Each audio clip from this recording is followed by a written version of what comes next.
The story begins with a spine-chilling scene as a plane struggles to survive amidst a fierce storm and thunder. Amidst this chaos, our main character, Chuck, was sitting in the plane's restroom, completely oblivious. Suddenly, there was a sharp drop in air pressure, and the plane's pressure dropped so rapidly that the restroom door jerked open. At that very moment, a massive fire broke out in the cargo hold, followed by a powerful explosion that shook the entire plane. Panic erupted inside the plane, and the pilot, sensing the situation, immediately instructed Chuck to return to his seat, as there was no other option but to make an emergency landing in the ocean. The pilot threw a life raft to Chuck and instructed him to fasten his seat. The plane, now out of control, was rapidly plunging into the ocean. When the plane was about 3,000 meters above the surface of the water, Chuck noticed something that had fallen, a precious pocket watch given to him by his girlfriend. Death loomed large, but Chuck's heart clung to the watch. The pilot yelled at him to put on the life jacket, which was placed to his right, but Chuck's attachment to the pocket watch was so strong that, disregarding his own safety,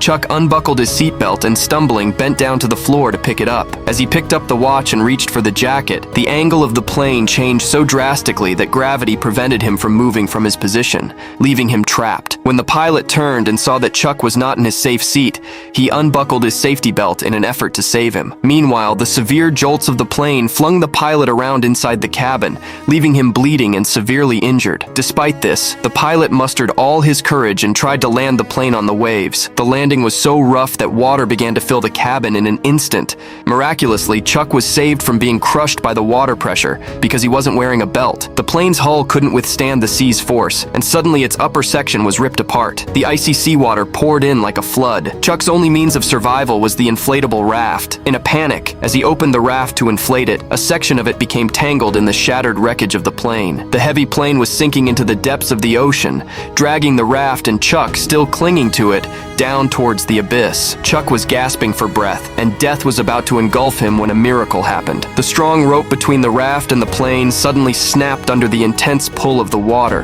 As the rope snapped, the life raft shot upward like a balloon, pulling Chuck from the jaws of death. Within seconds, Chuck was on the surface of the ocean. He was panting heavily, but he mustered all his remaining strength and struggled to climb onto the raft. He held onto its edges until his death. Chuck had barely breathed a sigh of relief when he saw himself slowly drifting toward the plane's engine, which was still running and making a terrifying noise in the water. Fearing his doom, Chuck closed his eyes tightly. Just then, a massive explosion ripped through the engine, sending flames soaring into the sky. The wave generated by the explosion was so powerful that it flung Chuck into the sea like a toy. The entire plane was buried forever with a final, powerful blast. The plane had sunk, but Chuck's grief hadn't ended. He now faced the massive waves and storms that could swallow him at any moment. He hung onto the small boat's rope all night, clutching it like his life. There was no sense of time, only darkness and the roar of the water. Then suddenly he felt his raft deflate as sharp rocks tore it apart. The raft's tearing was a sign that he was close to land. Finally, Chuck gathered his last bit of energy and dragged the torn raft to the sandy shore. The next morning, when the first rays of sunlight fell on his face, he felt the blood rushing through his veins. He was alive. He was on an unknown small island, but even this joy was temporary, for he had no idea what unknown dangers and monsters of hunger and thirst he would have to fight on this desolate island. Chuck refused to give up and began collecting the plane debris and belongings scattered on the shore. He headed toward the interior of the island, hoping to find someone else still alive. He shouted, "Is anyone here?" But all he received in response was the rustling of trees and the silence of the sea. It was clear that he was on an island that probably didn't even exist on the map.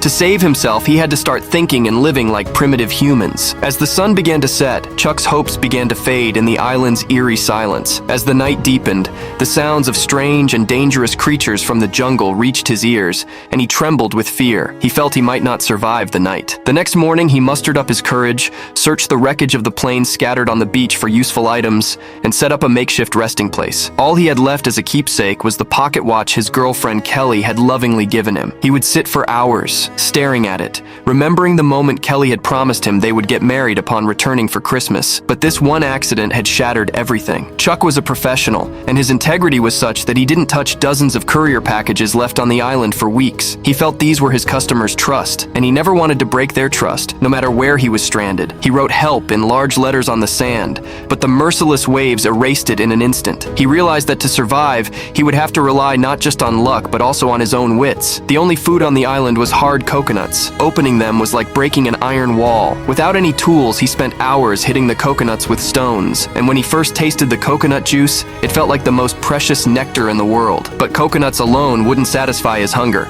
so Chuck decided to climb its highest peak to understand the island's geography. The path was very steep, and the sharp rocks made his feet bleed. He cut off a piece of his pants, added some broad leaves, and improvised a pair of shoes. When he reached the summit, panting, his heart sank at the sight. Miles of blue ocean lay everywhere, and there was no sign of human presence. Suddenly, he spotted a strange object floating on the distant shore. He ran frantically toward it, thinking perhaps someone else had survived. But when he got closer, he saw the body of the unfortunate pilot. With a heavy heart, Chuck dragged the body ashore, collected his useful belongings, such as his boots and flashlight, dug a dignified grave, and buried it there. As time passed, Chuck's mental state began to deteriorate. He lost sleep at night, and the terrifying shadow of loneliness haunted him constantly. He realized that if he didn't keep himself busy, his madness would kill him. He collected dew from tree leaves to provide drinking water, and by rubbing a long stick against a stone, he fashioned a spear to catch fish. One night, as he sat with his old torch lit, he saw a faint light in the distance. He screamed like a madman,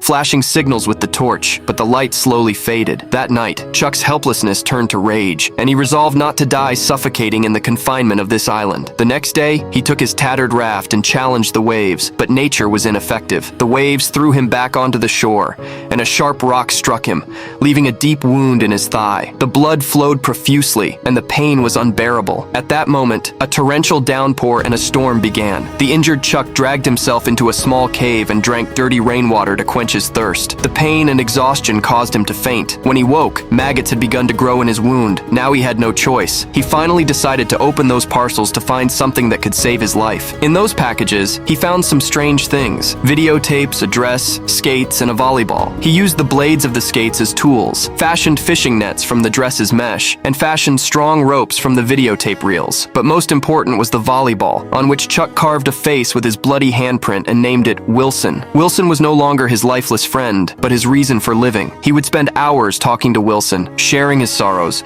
and because of him, he finally learned to light a fire by rubbing sticks. That first spark was no less than a great victory for Chuck, as he could now cook his own food and keep himself warm. 4 years had passed on the island. Chuck was no longer a civilized man, but a savage warrior. His hair and beard had grown, and his body had become as hard as stone. One day, he found a large piece of tin on the seashore. The moment he saw it, a flash of lightning struck Chuck. This piece could serve as a sail. He spent the next several months, day and night, building a massive boat out of wood and videotape ropes. Now he was ready to leave the island with Wilson forever. He wrote an account of his captivity on a rock, and as soon as the wind blew in the right direction, he launched his boat into the waves. The journey at sea was even more terrifying than expected. One night, a severe storm nearly wrecked Chuck's boat, and in the chaos, his only companion Wilson was separated from the boat by a loose rope and swept away by the waves. Chuck jumped into the sea to save him, but the distance was too great. He cried out in the middle of the ocean, "Wilson, forgive me." He had lost his dearest friend. Now,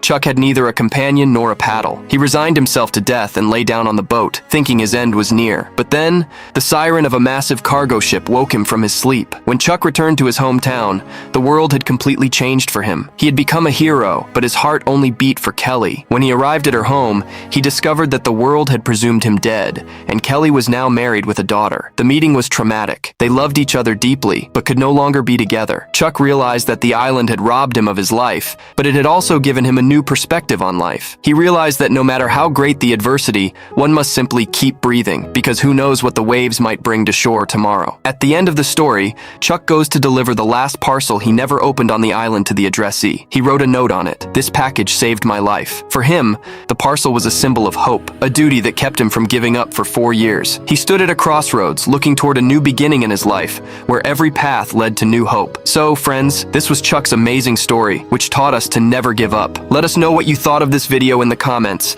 and write the name of your next favorite movie that you want explained.